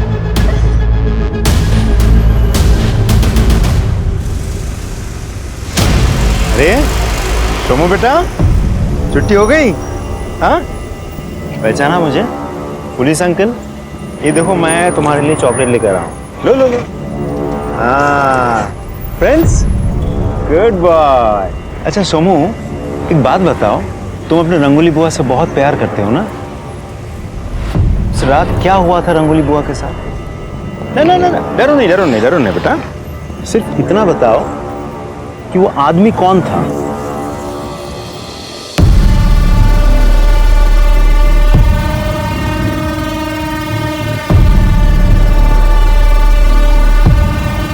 लेकिन वो शक्ल नहीं देख पाया था। आपने हमारे बच्चे से हमारे परमिशन के बिना आपने इंक्वायरी करने की हिम्मत कैसे की? देखिए, एक तो इलीगल काम आप लोगों ने किया है और सवाल जवाब मेरे क्लाइंट से कर रहे हैं। जवाब तो आपको देना पड़ेगा, वो भी कोर्ट में। आप लोगों की गुंडागर्दी नहीं चलेगी। हम आप लोगों की वर्दी उतरवा कर छोड़ेंगे।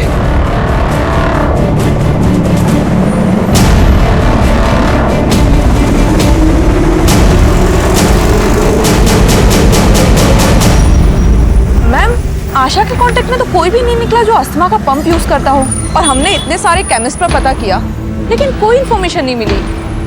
एक काम करो, लॉन्ड्री का पता करो कि इस एरिया में कौन कौन सी शॉप पे मिलती है। मैम, लॉन्ड्री का शंभू और आशा के केस से क्या लेना देना? पता चल जाएगा। तुम्हें क्या लगा तुम मुझे नहीं बताओगे तो मुझे पता नहीं चलेगा तुम्हारी करतूतों का? देखो, जैसा तुम सोच रहे हो वैसा बिल्कुल नहीं है। समझोगे तुम और समझाएगी तुम्हें पुलिस। अब तुम देखो हम क्या करते हैं। सर, रमाकांत और प्रताप की बैंक डिटेल्स।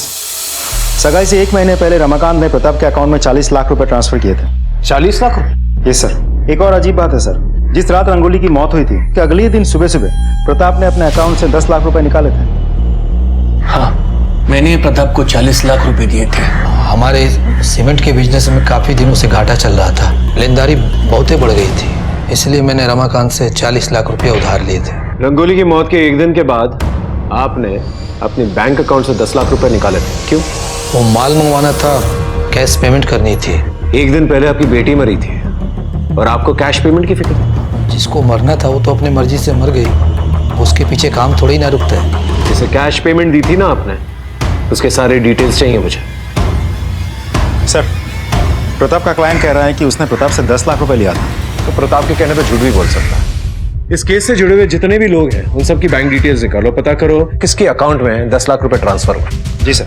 और एक और बात सर, रमाकांत जो है वो शादी के लिए कुछ ज्यादा ही खर्च कर रहा था। उसने रंगोली के नाम पे 30 लाख की एक गाड़ी बुक करवाई थी। ये लड़का और ये लड़की, ये दोनों आपके शोरूम में आए थे गाड़ी लेने के लिए? जी सर। आपने कुछ नोटिस किया था उनके बारे में? उनकी बॉडी लैंग्वेज में कुछ सस्पिशियस या कोई बातचीत हो रही हो इनके बारे में? सर, ये लड़का लड़की का तो नहीं पता, इनके साथ एक बुढ़ा था, एकदम ठरकी।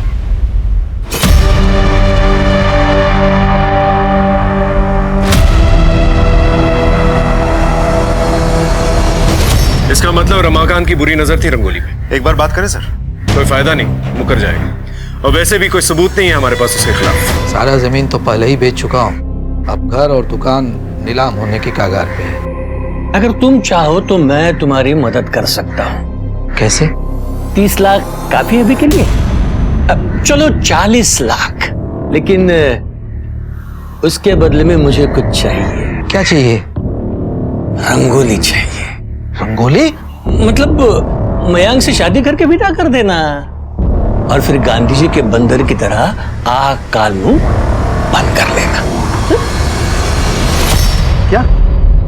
ठीक है, थैंक यू सर। आपके कहने पर मैंने रंगोली के केस से जुड़े सारे लोगों की इंफॉर्मेशन मंगवाई थी। पुराने ऑफिसर अतुल उपाध्याय की भी। अतुल की साली अंजू के अकाउंट में रंगोली के मौत के अगले ही दिन 10 लाख रुपए ट्रांसफर करवाए गए थे। राजस्थान में रहती है। तुम्हारी साली अंजू ने कबूल कर लिया है कि तुम्हारे कहने पर उसने 10 लाख रुपए जो है बैंक में डाले थे। ये बताओ, प्रताप ने तुम्हें ये 10 लाख रुपए क्यों दिए?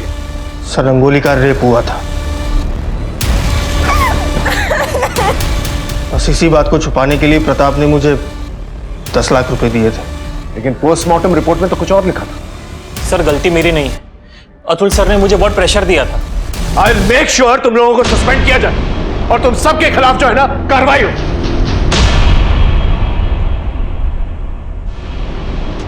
रंगोली के घर की फॉरेंसिक दोबारा से करो, खासतौर से उसके कमरे की। लेकिन सर, इतना टाइम हो गया, अब क्या मिलेगा चेक करके? इन लोगों ने तो कोई कसर छोड़ी नहीं है, लेकिन अगर उसकी किस्मत अच्छी हुई ना तो जरूर कुछ ना कुछ मिलेगा। सब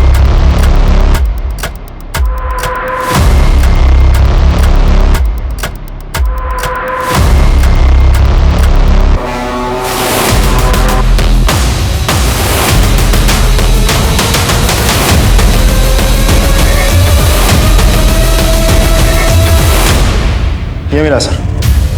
इसे फॉरेंसिक में भेजो और रंगोली के डीएनए से टेस्ट करके देखो।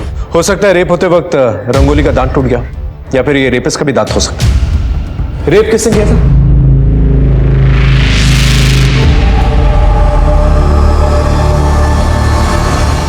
एक्चुअली सर क्या था कि पुलिस वाले आए थे तो उन्होंने बताया कि रेप हुआ है। हमें तो पता भी नहीं था कि रेप हुआ है। आप कहाँ थे? यहाँ पर ना करवा चौथ का त्योहार हो रहा था और मैंने कुछ साल पहले अपनी बीवी को खो दिया, तो मेरा मन नहीं लग रहा था। मैं बाहर चला गया था। कहाँ? एक दोस्त के घर गया था। इस दोस्त के सारे डिटेल्स चाहिए मुझे। आपने 10 लाख रुपए दिए थे ना पुलिस को अपनी बेटी का रेप छुपाने के लिए, या इसलिए दिए थे कि खूनी को छुपा सके? मुझे नहीं पता कि रंगोली का खून हुआ है या उसने खुदकुशी की। हम तो बस उसका रेप का बात छुपाना चाहते थे।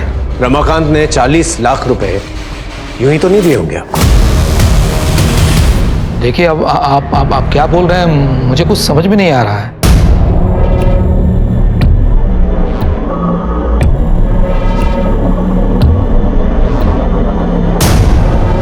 मैम, हम लोग यहाँ क्यों आए? खबरी बाबा है तो पूरा पाखंडी, लेकिन सारे बाबाओं की खबरें रखता है।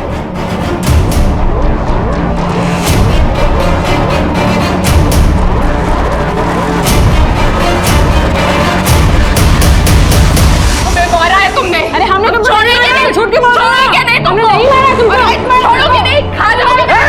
चुप रहो, क्या तमाशा बना के रखा है? इनकी रिपोर्ट लिखो, दवा करवाओ। मैं पेट से तब भी इसे तरस नहीं आया हम पर। अरे हमारी सौत पाल रखी है, आज तो इसने मुझे जान से मारने की कोशिश भी की है। साहब, मैंने इसे नहीं मारा है, झूठ बोली है। साहब ये देखिए,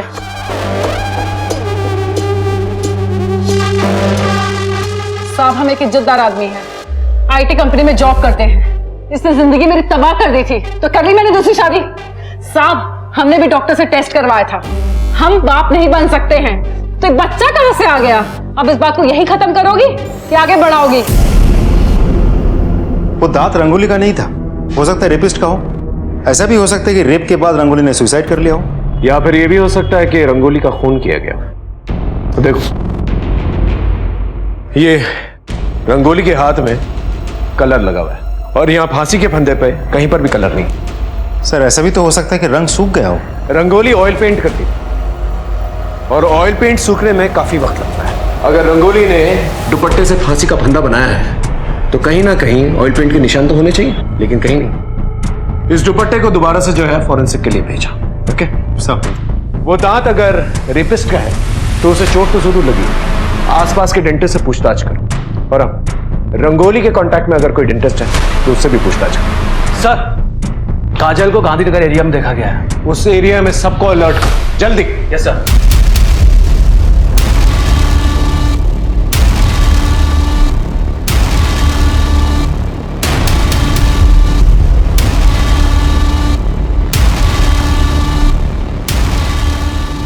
कपड़ा निकालो।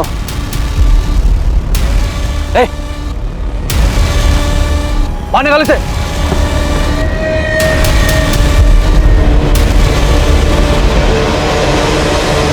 चल सर, चल सर। वो बॉडी किसकी थी जिससे तुम लोगों ने प्लांट की थी? सर वो डेड बॉडी मैंने मॉल से खरीदी थी। लेकिन तुम्हारे फादर ने तो बॉडी को आइडेंटिफाई किया, कैसे? वो उन्हें इंश्योरेंस के 2 करोड़ मिलने वाले थे। लेकिन सच कह रहा हूं सर, मैंने कुछ नहीं किया है। मैं बताता हूं तुमने क्या किया। तुम दोनों का अफेयर चल रहा था और तुम लोग जो है रंगोली को रास्ते से हटाना चाहते थे, इसलिए रंगोली को तुमने रास्ते से हटा दिया। और जब हमें पता चला कि तुम लोगों का अफेयर चल रहा है तो तुमने एक ऐसी बॉडी को प्लांट किया जो रंगोली की मौत के 1 दिन पहले मर चुकी थी। Am I right? ताकि तुम लोगों पर इल्जाम नहीं है। सर मैं रंगोली से शादी करना ही नहीं चाहता था और अपनी किडनैपिंग मैंने खुद प्लान की थी। लेकिन सर मैं रंगोली को फंसाना नहीं चाहता था, तो मेरी माँ ने गुस्से में आके उसे फंसा दिया। सच तो यह है कि रंगोली भी मुझसे शादी नहीं करना चाहती थी। मुझे खुद कुछ समझ में नहीं आ रहा है मयंक कि मैं क्या करूं। मुझे ये शादी नहीं करनी है क्योंकि मैं किसी और से प्यार करती हूँ। सर रंगोली का एक बॉयफ्रेंड था और वो मेरे साथ मार्केट जाने के बहाने उससे ही मिलती थी।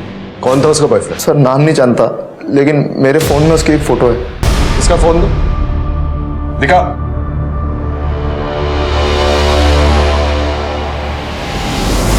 सर ये तो अंकुर है। अंकुर? सर इसकी पहली बीवी ने इसके ऊपर डोमेस्टिक वायलेंस और दूसरी शादी का आरोप लगाया था। तुम्हारी 2 शादियां हुई ना? हाँ सर, लेकिन रानी हमें कभी पसंद नहीं थी। माँ की सेवा के लिए उससे शादी करी थी हमने। और ज्योति से? माँ की तबीयत बहुत ज्यादा खराब रहने लगी थी तो ज्योति के पिताजी ने हमारी काफी मदद की थी, इसलिए हमने ज्योति से शादी भी की। फिर भी रंगोली पे नजर थी तुम्हारी? सर हम तो रंगोली से प्यार करते थे और वो भी हमसे बहुत प्यार करती थी। इतना प्यार करते थे तुम कि उसके घर तक पहुंच गए। तुम्हारी मोबाइल लोकेशन, जिस रात रंगोली का मर्डर हुआ उस रात तुम वहीं पर थे। इनफैक्ट 1 रात पहले भी तुम वहीं पर थे। सर रंगोली ने हमें खुद बुलाया था उसके पास।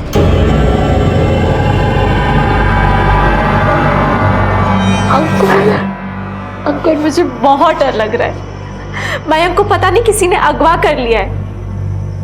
यहाँ मेरा जीना आराम हो गया है। चलो यहाँ से भाग चलते हैं, इसके अलावा हमारे पास कोई चारा नहीं है। तुम हमको कल तक का समय दो, हम तुमको यहाँ से ले जाएंगे। कल करवा चौथ है और कल से हम अपनी जिंदगी की नई शुरुआत करेंगे। रंगोली ने हमारे लिए करवा चौथ का व्रत रखा था, हम वहां गए भी और वहां पर पुलिस थी। फिर हमें पता चला कि रंगोली ने खुद अपनी जान दे दी। या फिर ऐसा भी हो सकता है कि रंगोली को तुम्हारी शादियों के बारे में पता चल चुका हो और तुम्हारे साथ जाने से उसने इनकार कर दिया और तुम गुस्से में आकर उसका रेप किया और उसे मार डाला। कैसी बात कर रहे हैं सर? सच बात कह रहा हूं मैं। इससे अच्छी तरह से पूछताछ करो और जो दांत मिला है ना, इसके दांतों के साथ उसका डीएनए टेस्ट करके देखो। लेके जाओ इसे, इसकी जन्म कुंडली निकालो। सर, एक अजीब बात है, हम अंकुर को ग्रिल कर रहे थे तो पता चला अंकुर तो लड़का है ही नहीं, लड़की है वो। अनामिका नाम है उसका। क्या क्या बोल रहे हो तुम? पिछले 16 साल से लड़का बन के रह रहा था और अब तक पैसों के लिए 4 लड़कियों से शादी करके उन्हें डंप कर चुका है। ऐसा कैसे हो सकता है? किसी ने नोटिस तक नहीं किया। क्या वो दांत का डीएनए मैच हो? सर, विक्रांत, रमाकांत, प्रताप, मयंक और अंकुर सबके डिटेल्स भेज दिए मैंने। सर, रिपोर्ट आने में थोड़ा समय लगेगा। सर, मोतीनगर एरिया के डेंटिस्ट ने कंफर्म किया है कि रंगोली की मौत के अगले दिन ये आदमी उनके घर आया था। इसका एड्रेस भी मिल गया हमें।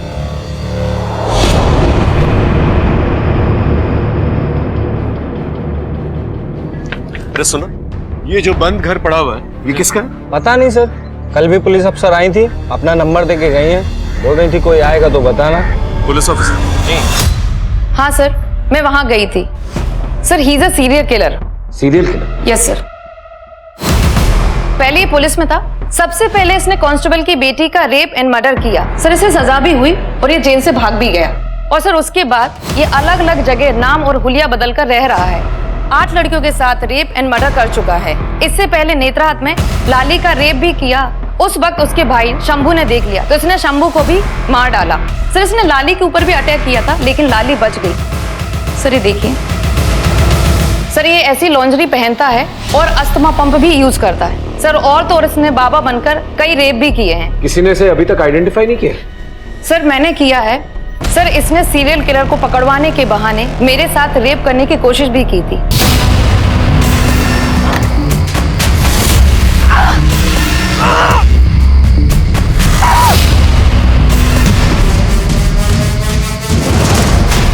मैं रंगोली का वकील महेश नाथ। ये रंगोली के फोन कॉल से रिकॉर्ड्स हैं। आपने मुझे यहाँ क्यों बुलाया? कुछ ही वो रंगोली के केस के बारे में कुछ पूछताछ करनी थी आपसे। कहिए। आप रंगोली को जानते थे? किस किस्म की लड़की थी वो? कैसी थी? बहुत अच्छी तरह से तो नहीं, लेकिन लड़की सीधी सादी थी और कम बोलती थी और मयंक की किडनैपिंग की वजह से थोड़ा परेशान भी थी।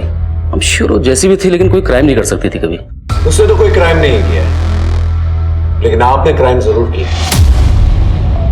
कहना क्या चाहते हैं आप? बताता हूं। आप पुलिस ऑफिसर थे ना पहले?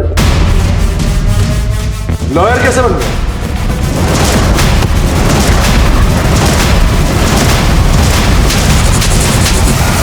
तुझसे तो ना मुझे पुराना हिसाब चुकता करना है। तो मुझे मार मार के मार भी देगी ना, लेकिन तेरा हिसाब चुकता नहीं होगा। बोल, क्यों मारा सबको? तलब चीज ही ऐसी है कि एक बार लग जाए तो छूटते ही नहीं। ये इंटरनेट पे जितनी लड़कियां फेमस होती है ना, बहुत अट्रैक्ट करते थे। रंगोली बहुत फेमस थी, अच्छी की तरह लगते थे। मेरा दिल आ गया उसके ऊपर।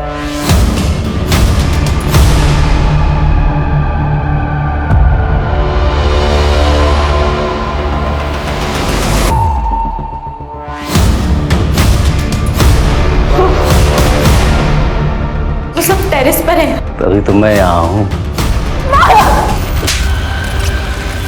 मुझे भी ना बहुत मजा आएगा जब तुझे फांसी होगी, समझा?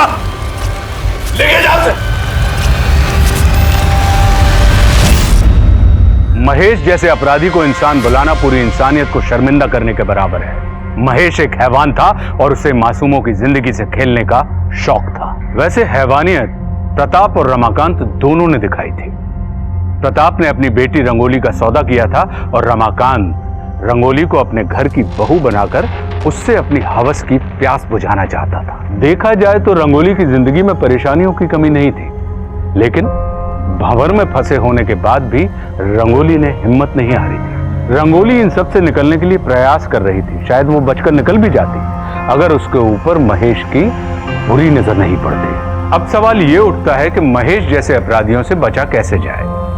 तो इसका सिर्फ एक ही उपाय है, हर वक्त सतर्क रहें, घर के बाहर भी और घर के अंदर भी। मैं आपको जिंदगी डरकर गुजारने के लिए नहीं कह रहा हूं, लेकिन हर वक्त सचेत रहना बहुत जरूरी है। अब मैं आशुतोष राणा विदा लेता हूं आपसे। हम फिर मिलेंगे एक ऐसी ही कहानी के साथ जो आपको रखेगी सतर्क और जिंदगी को सुरक्षित। तब तक अपना और अपने परिवार का ख्याल रखिए और देखते रहिए क्राइम पेट्रोल। सतर्क। जय हिंद। इस तरह के और भी एपिसोड देखने के लिए हमारे चैनल को सब्सक्राइब करें और बेल आइकन दबाना ना भूलें।